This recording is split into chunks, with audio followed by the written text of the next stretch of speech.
अस्सलाम वालेकुम वरहमतुल्लाहि वबरकातुहू।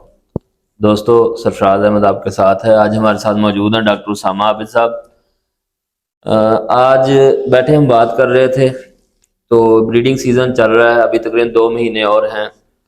टॉक्सिन्स के बारे में बात हुई तो हमने सोचा कि आज एक वीडियो बनाई जाए टॉक्सिन्स पे, कि टॉक्सिन्स जो हैं हमारे एनिमल्स को किस तरह अफेक्ट कर रहे हैं, क्या इसके वजह से मसाइल आते हैं। तो हमने मौके को गनीमत जाना। जी डॉक्टर उसामा आबिद साहब, प्लीज़ आप हमें बताएं कि टॉक्सिन्स हमारे जानवरों को कैसे इफ़ेक्ट कर रहे हैं, किस किस तरह से नुकसान दे रहे हैं। हमारे लोग इसको टॉक्सिन्स को इतना निगलेक्ट करते हैं, मतलब इसके बारे में सोचता नहीं है कोई भी। जी बिल्कुल ऐसा ही है। अस्सलाम वालेकुम जी।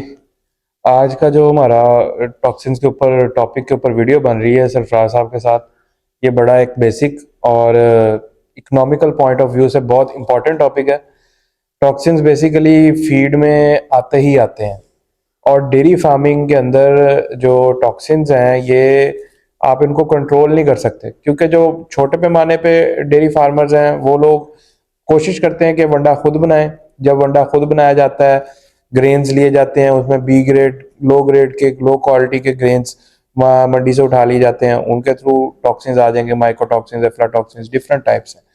और जो बड़े पैमाने पे डेयरी फार्म्स हैं उनमें साइलेज डलता है, उनमें वंडा भी डलते हैं। अब वंडे अगर किसी लोकल कंपनी का वंडा डाल दिया गया है तो उसके थ्रू टॉक्सिन्स आ जाएंगे। और सबसे पहले जो टॉक्सिन्स जब फीड में हाई होंगे, सबसे पहले वो जिस चीज़ को अफेक्ट करेंगे वो आपकी ब्रीडिंग होगी। अब डेयरी फार्मिंग की अगर हम तारीफ की तरफ जाएं तो डेयरी फार्म को हम उस टाइम प्रॉफिटेबल कहेंगे कि जब हमारे पास साल में एक बच्चा हम गाय से ले रहे हो। बिल्कुल। अब अक्सर लोगों के दिमाग में डेयरी फार्मिंग की तारीफ होती है कि जी हमने दूध बेचना, दूध से सिर्फ खर्चे पूरे होते हैं। अगर आपकी गाय ने बच्चा दिया है और 60 दिन के बाद वो प्रेग्नेंट नहीं हुई, तो वो 60 दिन के बाद आपके पास जितने दिन चारा खाएगी वो एक किस्म का लॉस में जा रही है। तो रिपीट ब्रीडिंग टॉक्सिन्स की वजह से आने वाला सबसे पहला इंपॉर्टेंट मसला है। सबसे पहले गाय को कोई मसला नहीं आएगा, उसमें कंसेप्शन रेट कम हो जाएगा। आप 3-3 4-4 सीमन रखवा देंगे लेकिन गाय आपकी कंसीव नहीं कर बिल्कुल रही होगी। डॉक्टर साहब, असल में ना ऐसा ही देखा। मेरे पास एक फार्म था छोटा जी। सा, आपको भी पता है ये फार्म का। ठीक है। तकरीबन 10 जानवर थे, तो मुसलसल रिपीट हो रहे थे। मैं फार्मर को कहता रहा हूँ कि आप ऐसा करें, टॉक्सिन बाइंडर यूज करें, टॉक्सिन बिल बाइंडर यूज करें। मतलब उसके अंदर मैंने अल्ट्रासाउंड करके भी देखा, कोई किसी किस्म का इन्फेक्शन नहीं है, लेकिन ट्रैक रिपीट बिल्कुल ब्रीडिंग ओके है। है। हाँ, ट्रैक ओके है। ठीक है। उसमें असल में जो ओवरीज हैं उन पे इफेक्ट होता है, फॉलिकल जो है वो पूरे मेच्योर नहीं होते, रप्चर नहीं होंगे। रप्चर नहीं होंगे। हमने टॉक्सिन बाइंडर शुरू करवाया, तकरीबन 1 महीना यूज किया। 1 महीने के बाद अल्हम्दुलिल्लाह हमने इंसेमिनेशन की, वो जानवर कंसीव कर गए। करना शुरू हो इसके गया। बाद डॉक्टर साहब एक फार्म था, तकरीबन 100 जानवर था। ठीक है। 47 चक में, आपको पता है। ठीक है। मेस्टाइटिस का इतना इशू शुरू हुआ, तकरीबन 1.5 महीने में 1.5 लाख की मेडिसिन लगी। लग गई। हमने उन्हें कहा कि आप टॉक्सिन बाइंडर डालें, टॉक्सिन बाइंडर डालें। फिर उन्होंने एक दिन मंगवा लिए, मास्टर सौरभ आता होता था। और अल्हम्दुलिल्लाह उसके बाद पूरे 1 साल में तकरीबन एक केस आया मेस्टाइटिस का। डॉक्टर साहब, मेस्टाइटिस के हवाले से भी थोड़ा सा बताइएगा, टॉक्सिन के हवाले से। और साथ में आपने ये बताना है, इन्हें लोगों को समझाने की कोशिश करें। हमारी है जो हमारी आवाज़ है, हमारी बात का मकसद है, हमारे जितने भी फार्मर हैं, वो एक फार्मर ने भी अगर हमारी बात पे अमल करके अपने जानवरों का ख्याल रख लिया तो हमारा मकसद पूरा हो गया। हो गया। हीफर्स के हवाले से लाजमी बताइएगा, लोग हीफर्स को तो बिल्कुल कुछ समझते ही नहीं है। जी कीफर्स में जौन सी है ना, फीडिंग प्रोटोकॉल इनका बहुत डिफरेंट है। बिल्कुल। अब हमारे यहाँ पे चाहे वो बच्चा हो, चाहे वो बच्ची हो, चाहे उन्होंने आगे उसको ब्रीडिंग पे लेके जाना है या उसकी फैटनिंग की तरफ जाना है, उसको स्टार्टिंग में जो बेसिक नीड होती है दूध की, वही नहीं पूरी की जाती। बिल्कुल। उसकी ग्रोथ ही नहीं पूरी की जाती। ग्रोथ भी काफ़ी हद तक फीडिंग इफेक्ट कर रही होती है, लेकिन अगर बच्चियों की फीड के ऊपर प्रॉपर केयर ना की जाए, उनको भी अगर आपने टॉक्सिन्स के हवाले से ना देखा, तो अक्सर औकात हमने केसेस देखे हैं कि फर्स्ट टाइम जब इंसेमिनेशन करने जाते हैं तो उनमें एंडोमेट्राइटिस का प्रॉब्लम होता है। और हमने ये चीज़ ऑब्जर्व की है कि जिन फॉर्म्स पे टॉक्सिन बाइंडर डल रहा था, उन फॉर्म्स पे ये मसले मसाइल नहीं आए। जिन पे टॉक्सिन बाइंडर का इशू, टॉक्सिन बाइंडर नहीं डल रहा था, वहां पे हमें अक्सर फर्स्ट टाइमर हीफर्स में भी एंडोमेट्राइटिस देखना पड़ा है, रिपीट ब्रीडिंग का शिकार रिपीट हो ब्रीडिंग जाती का है। मसला उनमें देखना पड़ा है। देखें डॉक्टर साहब, जानवर जो प्रोडक्शन में है, जो दूध दे रहा है, वो सिर्फ दूध दे रहा है ना, बाकी हाँ जी, मामला तो उसके जिस्म के वैसे ही चल रहे वैसे हैं ही ना। चल रहे हैं। तो टॉक्सन जो है उसे इफेक्ट करेगी ही करेगी। करेगी। तो इसलिए हीफर्स को खुसूसन जो है वो, जब आपने ब्रीडिंग पे लाना है, कोशिश तो करें पहले भी दें उन्हें टॉक्सन बाइंडर। इस पे देखें, ईमानदारी की बात है, सही रोशनी डॉक्टर साहब भी डाल सकते हैं क्या, मतलब सही तरह से उस पर इफेक्ट करेगा टॉक्सन या नहीं। जब ब्रीडिंग के करीब होंगी तो उन्हें टॉक्सन बाइंडर की कितनी जरूरत है। देखें जी, एक सिंपल सी बात है कि बेशक वो अभी उसने कुछ नहीं किया, मतलब वो फ्री बॉडी उसकी फ्री है, सिर्फ वो भी खा रही है और जो अपना भागने दौड़ने में उसका निजाम है वही लग रहा है, दूध नहीं दे रही, कोई उसके ऊपर बोझ नहीं है। लेकिन उसने ब्रीडिंग के ऊपर तो जाना है ना। हमने वीडियो के स्टार्ट में पहला पॉइंट ये कहा है कि जी सबसे पहले टॉक्सिन्स आएंगे तो रिपीट ब्रीडिंग का इशू आएगा, कंसेप्शन में फर्टेलिटी। प्रॉब्लम आएगा, बिल्कुल। फर्टिलिटी सबसे पहले रिड्यूस होगी। तो हम इस चीज को निग्लेक्ट नहीं कर सकते। जब आपने हीफर्स को प्रोटोकॉल की तरफ लेके जाना है, उनको आपने ब्रीडिंग की तरफ लेके जाना है, तो आपको जरूरी है कि आप उनको 1 से 2 महीने पहले टॉक्सिन बाइंडर लाजमी शुरू करें।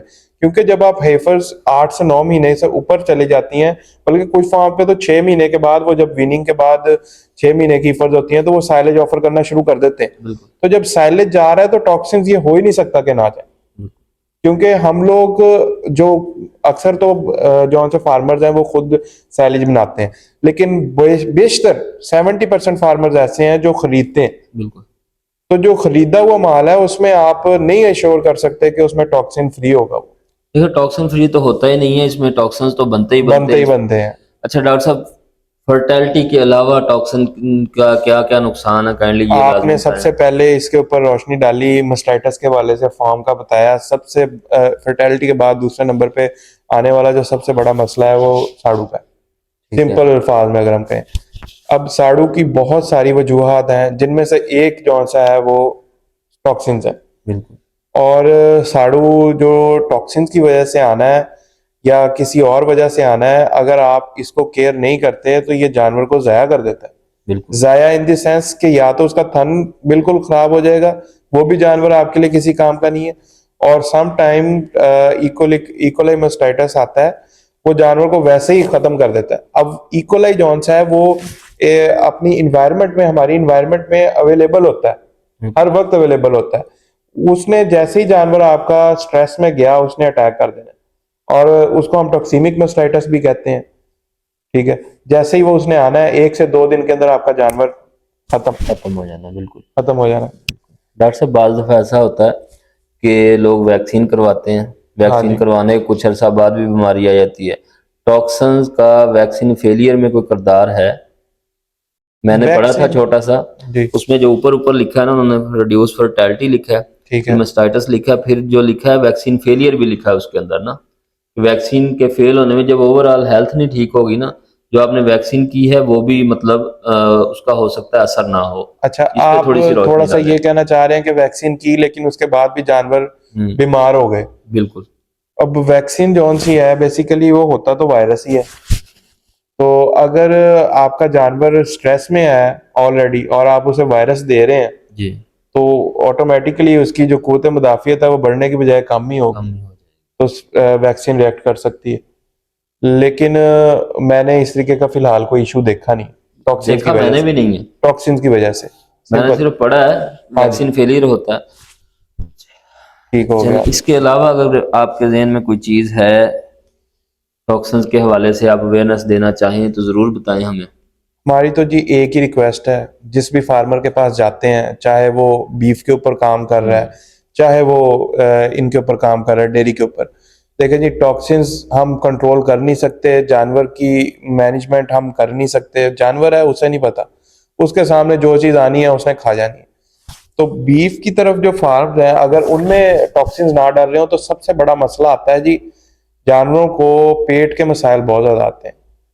मैंने देखा है कि जिस फार्म पे एक एक फार्मर थे मेरे पास, उनके पास जो सा है मोशन के बहुत ज़्यादा मसले आ रहे थे कि हर 15-20 दिन बाद उनके जानवरों को मोशन लग जाते थे।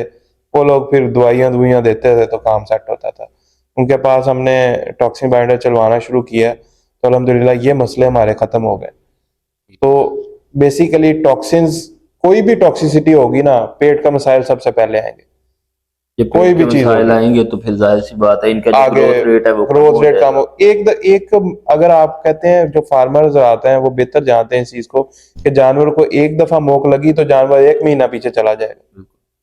तो 1 महीना अगर वो पीछे चला गया तो आप सोच लें कि 1 महीने की कॉस्ट आपके ऊपर पड़ गई दोबारा। जो दवाइयों की कॉस्ट है वो अलहदा, जो उसने बनना नहीं है वो अलहदा।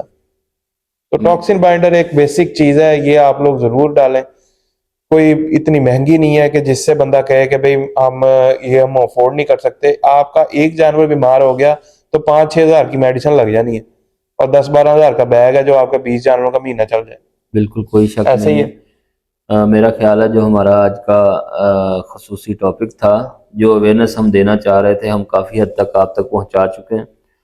कोशिश करें कि अपने फार्म्स पर हर जगह पे टॉक्सन बाइंडर के इस्तेमाल को लाजमी अख्तियार करें। बहुत सारी चीज़ें हैं, आहिस्ता आहिस्ता हम हर टॉपिक पे वीडियो बनाएंगे, लेकिन आज टॉक्सन था तो आज टॉक्सन बाइंडर को इस्तेमाल करना शुरू करें, आप वाज़ेह चीज़ों में फ़र्क देखेंगे। अस्सलाम वालेकुम।